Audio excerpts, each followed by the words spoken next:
Alguma vez você já se sentiu ridículo e sem argumentos, simplesmente por afirmar que não acredita que o homem é resultado de uma explosão cósmica, de evolução ou coisa que o valha? Sabe quando você passa em frente à banca de jornal e uma daquelas revistas chamadas científicas põe em xeque tudo que a Bíblia afirma, dizendo ter evidências suficientes e opiniões de cientistas tão inteligentes que não acreditam na criação de Deus? Será que a ciência está a favor dos que acreditam na evolução e contra os que acreditam na criação? Será que os cientistas estão todos a favor da evolução? Será que eu posso acreditar em tudo que estas revistas falam ou devo questionar suas declarações como sendo tendenciosas? A partir de hoje, você vai entrar com o programa Está Escrito no mundo maravilhoso da ciência e dos cientistas e descobrirá cientificamente que a Bíblia está com a razão.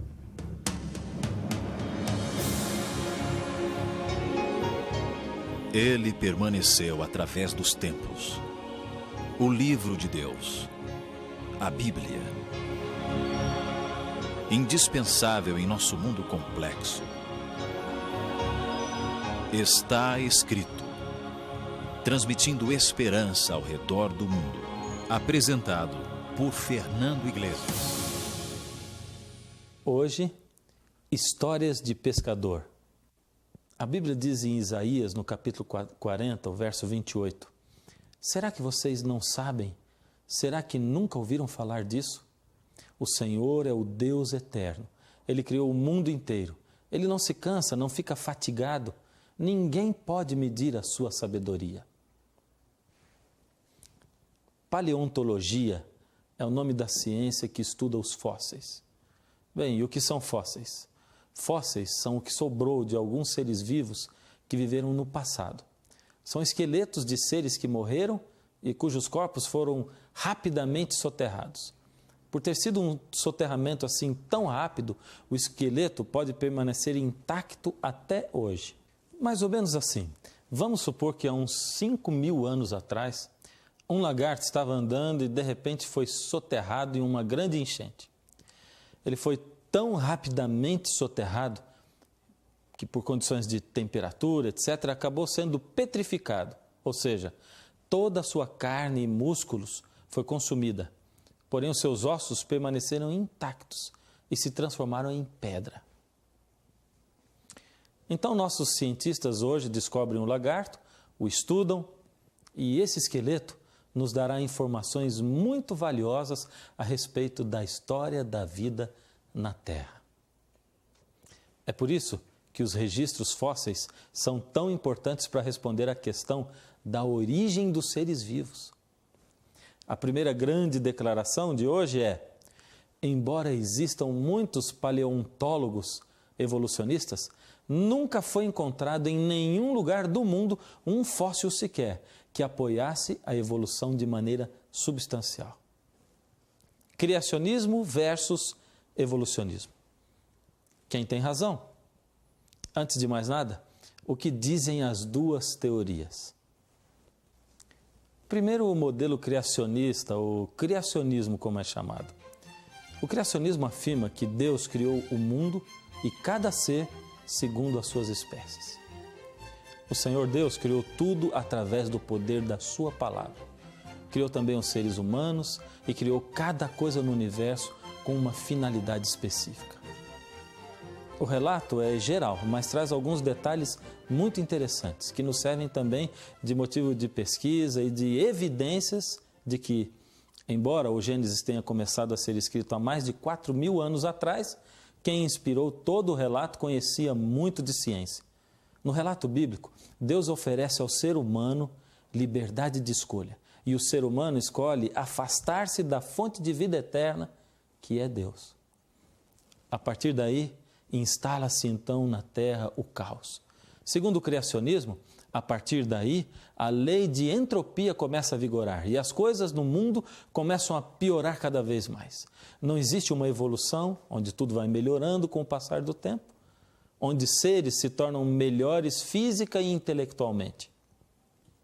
Existe sim o início de um desgaste gradativo das raças e do planeta. Todo o modelo criacionista está baseado no relato da Bíblia. Você acha que é necessário muita fé para acreditar nisso? Pois então ouça agora o que diz o modelo evolucionista. A teoria evolucionista também afirma que todos os seres vivos descenderam ou vieram de um ancestral comum, ou seja, de uma única espécie de ser, que a partir daí surgiram todas as outras. Os seres vivos unicelulares foram os que foram formados primeiro.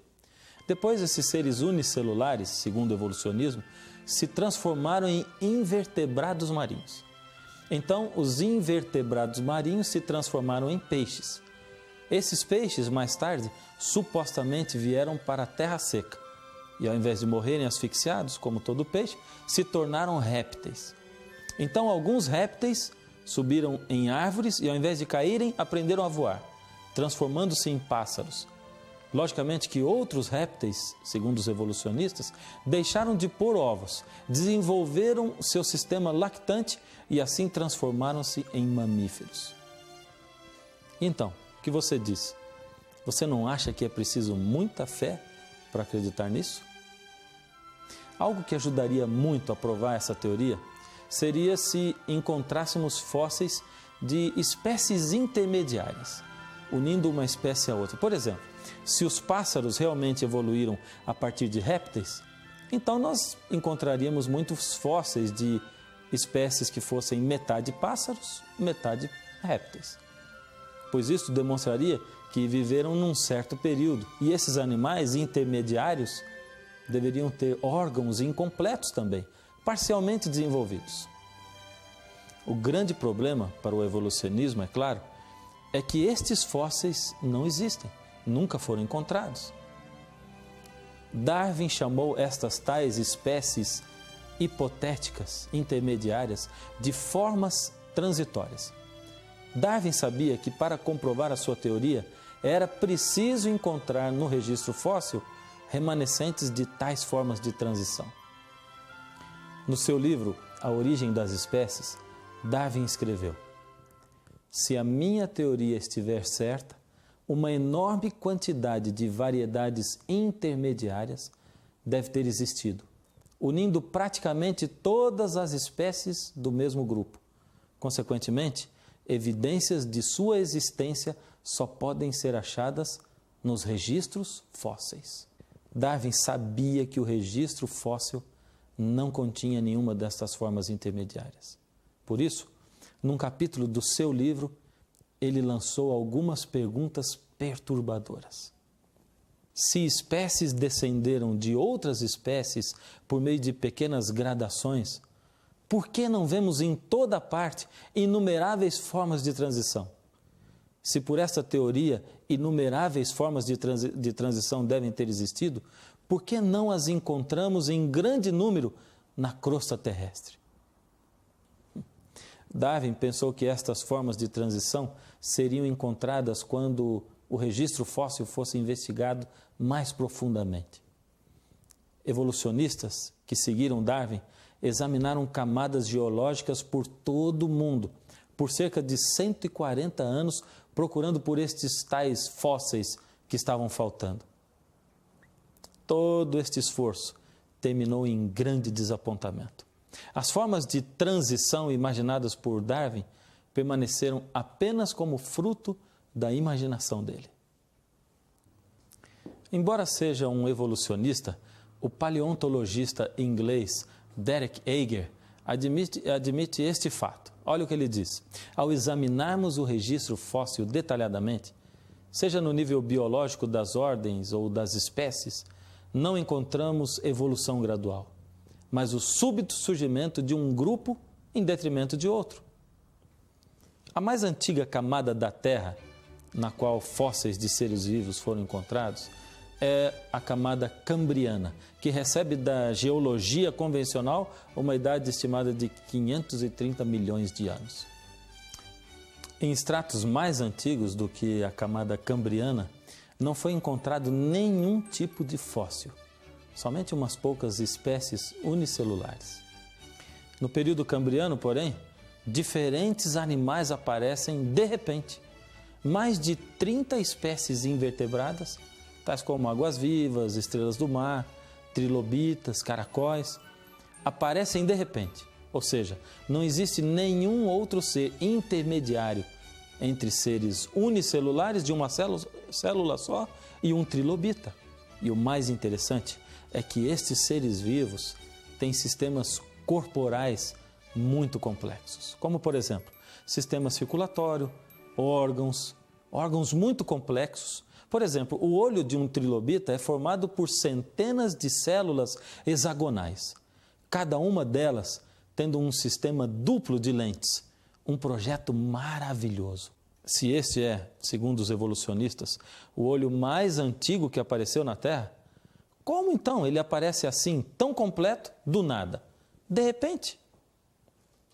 Além do mais, sendo que os insetos modernos, como as abelhas e as libélulas, têm olhos semelhantes ao do trilobita, com a mesma estrutura hexagonal, isto indica que esta estrutura não evoluiu nada, tendo sobrevivido, como diz a geologia, 530 milhões de anos sem uma única mudança.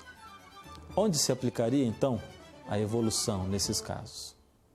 E tem mais. Se as espécies evoluíram de formas que existiram antes delas, onde estão essas tais formas pré-existentes? Não existe qualquer outra forma de vida complexa antes dos trilobitas e de outros animais do período cambriano.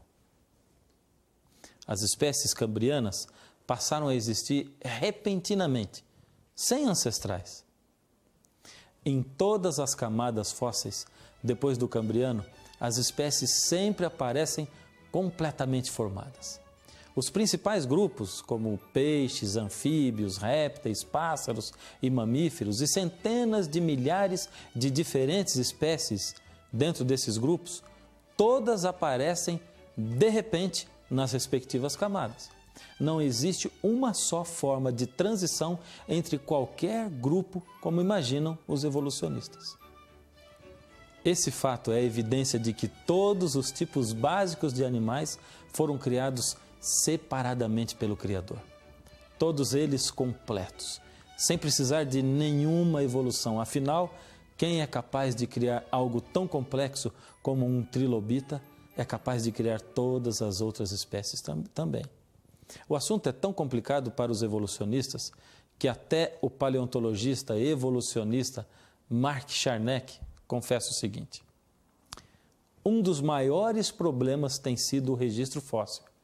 Esse registro nunca forneceu qualquer vestígio das formas intermediárias de Darwin.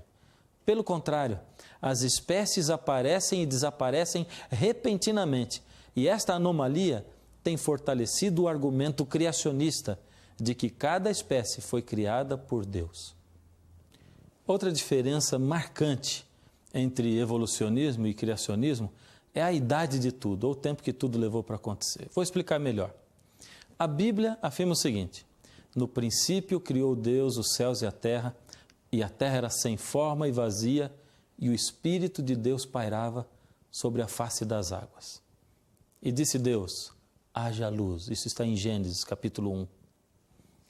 Você pode perceber que antes de o Criador dizer haja luz, houve um período chamado na Bíblia de no princípio. Ou seja, no princípio criou Deus os céus e a terra. Não sabemos quanto tempo se passou desde que Deus criou os céus e a terra, ou todo o universo, incluindo o nosso planeta com as suas características, até que Deus veio para começar a preparar as condições que o planeta precisava para receber o homem. E esse período é quando ele diz, haja luz. Porém, sabemos que desde que ele criou o primeiro ser até hoje, decorreram-se aproximadamente 6.000 anos. Resumindo, as rochas podem ser muito antigas, mas os seres viventes têm aproximadamente 6.000 anos. O problema é que, sem evidências fósseis para a teoria do evolucionismo, eles começaram a apontar os seus canhões para o tempo e puseram no tempo o peso da solução para tudo. Ou seja, se não há provas para dizer que uma espécie evoluiu tanto a ponto de transformar-se em outra espécie, podemos crer que, se milhões de anos houvessem se passado, com o tempo, então, tudo se transformaria. Porém, o pior de tudo, para os evolucionistas, é que quando comparamos os tais fósseis, não há diferença entre fósseis com supostas centenas de milhões de anos e os seus descendentes modernos. Por exemplo, experimente só comparar o fóssil de um tubarão que supostamente tenha 400 milhões de anos. Compare com a arcada de um tubarão atual e você verá que eles têm exatamente a mesma estrutura. Então vem a pergunta esmagadora à tona. Se tudo evolui com o passar do tempo, então como este tubarão permanece exatamente igual ao seu ancestral? Isto mostra que todos os animais foram criados pelo Criador e não passaram por qualquer evolução depois que foram criados. Agora uma pergunta crucial. O que você diria se aparecesse na televisão e nas revistas científicas na próxima semana uma manchete dizendo: foi encontrado o primeiro fóssil de transição?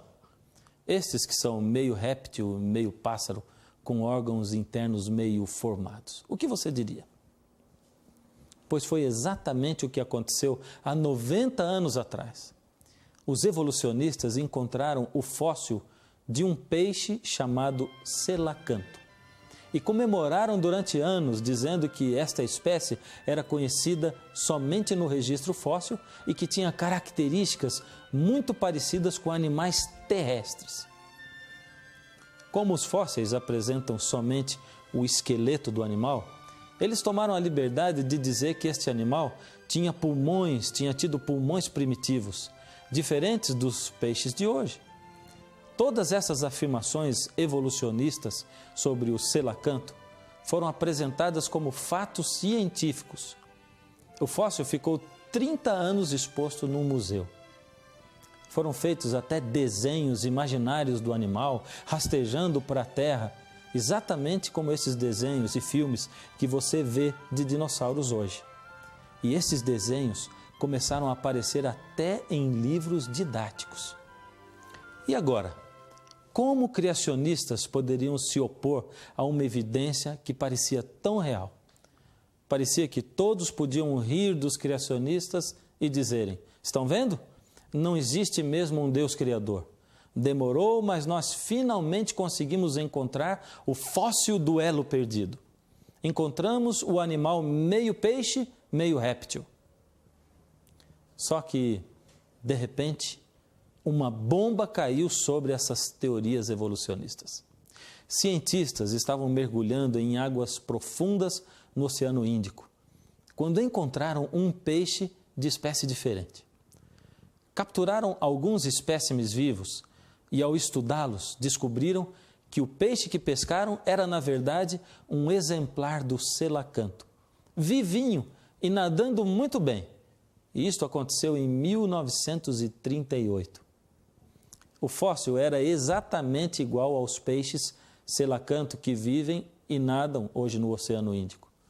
Ficou mais feio ainda quando descobriram que ele não tinha pernas nem pulmões primitivos, como nos desenhos. E o pior ainda foi quando descobriram que, ao invés de ser um peixe que saiu da água para a terra, o selacanto, ao contrário, é uma espécie de peixe que vive somente em águas profundas do Oceano Índico. Minha pergunta é: por que essas coisas não são divulgadas pela mídia hoje? Quando nós examinamos as estruturas dos diferentes grupos animais, podemos ver que é impossível ter acontecido entre eles uma evolução. Por exemplo, é impossível para um peixe que tem o seu sistema respiratório e excretor, estrutura muscular e metabolismo totalmente projetados para viver na água, ter estes sistemas gradativamente transformados para viver fora da água. Nos próximos programas, ainda vamos analisar o caso dos esqueletos de macacos, de símios, que os evolucionistas dizem serem de seres humanos ancestrais nossos. Veremos também outro programa sobre o dilúvio. Você já se perguntou alguma vez se todas as espécies que vivem hoje no mundo caberiam na Arca de Noé? Será que há registros na Terra que são evidências de que houve mesmo um dilúvio global? Os céus proclamam a glória de Deus e o firmamento anuncia as obras de suas mãos. Um dia discursa outro dia e uma noite revela conhecimento a outra noite. Não há linguagem, nem há palavras e deles não se ouve nenhum som. Além da Bíblia, a natureza também é um livro maravilhoso, através do qual Deus se revela. Podemos ler na natureza por toda parte que Deus é o Criador, que Deus é amor. Eu fico aqui pensando, vamos supor que nós não tivéssemos tantas evidências da criação de Deus e de que a Bíblia está com a razão. Suponhamos que as evidências da criação não fossem assim tão claras. Então, se eu tivesse que escolher entre criacionismo e evolucionismo, sem muitas evidências, o que faria? Suponhamos que você escolheu o criacionismo e aceitou a Deus e a Jesus como seu Salvador. E aceitou a promessa da volta de Jesus e da restauração da terra por Ele e da vida eterna. Suponhamos então que eu aceitei o evolucionismo e que viemos de uma explosão cósmica, que viemos do nada e que para o nada iremos. Então suponhamos que chega o fim do mundo e eu estava certo. Então nós dois morremos e descobrimos que realmente não existia nenhum Deus Criador e que todos viemos do nada e iremos para o nada. Ou melhor, nem descobrimos nada, pois nós morremos mesmo. Mas suponhamos, ao contrário disso, que você estava certo e que chega o fim da história do mundo e que Jesus volta mesmo para buscar os seus. Você, então, vai ter a vida eterna que Jesus prometeu. E eu, simplesmente, vou ficar assistindo por um momento até que deixarei de existir para sempre. Percebeu? Se mesmo sem evidências já valeria a pena ter estado do lado de Deus, imagine com tantas evidências a favor de Deus. Talvez você tenha passado sua vida toda tentando não acreditar em Deus. Quem sabe você já tenha até tentado, pelo menos pensar que Deus pode ser o Criador de tudo, mas a pressão tem sido muito grande. Eu sei que é duro viver num mundo onde as pessoas fazem parecer que quem crê em Deus é ignorante. Eu sei que sempre que você tenta pensar em Deus, você começa a pensar que se seguir a Deus, terá que abrir mão de muitas coisas, até de pessoas ou de posições importantes. Engraçado, você já reparou em uma noiva no altar? Você acha que enquanto ela está ali no altar, ela está triste, pensando em quantos homens ela irá perder por dedicar-se a um único homem de agora em diante? Com certeza não. Ela está apaixonada. Ela está feliz por entregar-se àquele a quem ela ama de verdade. Para ela, os outros não são ninguém. Deixe Deus conquistar o seu coração. Dê apenas uma chance para Ele e você verá que você não vai estar perdendo nada, ninguém. Ao contrário, ganhando a vida eterna. As ondas do mar quebrando em uma praia, o veludo azul do céu bordado de estrelas, cores diluídas em uma floresta, cachoeira soando como grande orquestra. As lágrimas do orvalho desenhadas em uma rosa, a lua iluminando uma estrada de terra, o gosto açucarado de um favo de mel, o amanhecer pintado em tom pastel.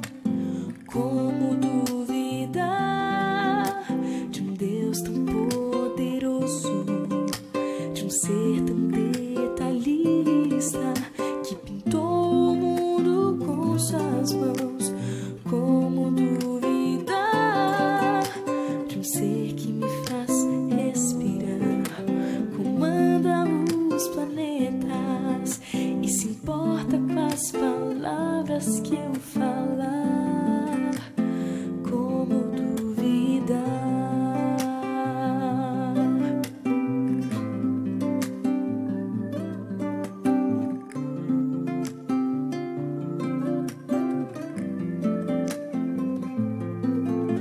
A grandiosidade de uma montanha, o trabalho árduo em um formigueiro, um arco-íris rasgando o céu cinzento, dunas esculpidas pelo sopro do vento, o sol se escondendo no horizonte distante, a poesia existente em um nascimento, a brisa balançando uma rede na varanda, o som de crianças brincando de ciranda.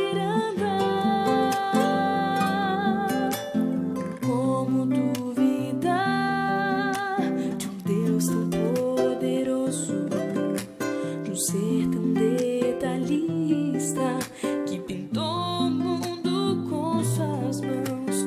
Como duvidar de um ser que me faz respirar, comanda os planetas e se importa com as palavras que eu falar? Como duvidar?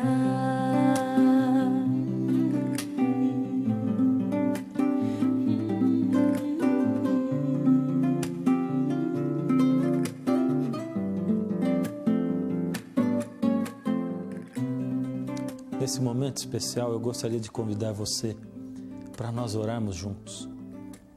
Se falta fé para você, vamos pedir para Deus.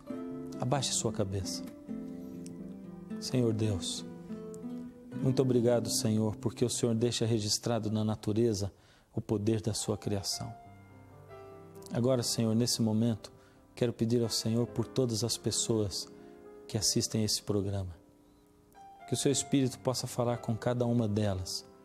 E se a dúvida está nessas mentes, Senhor, que o seu Espírito possa movê-las, mover essas dúvidas, que o seu Espírito possa clarear essas mentes e que a fé possa aparecer no lugar da dúvida.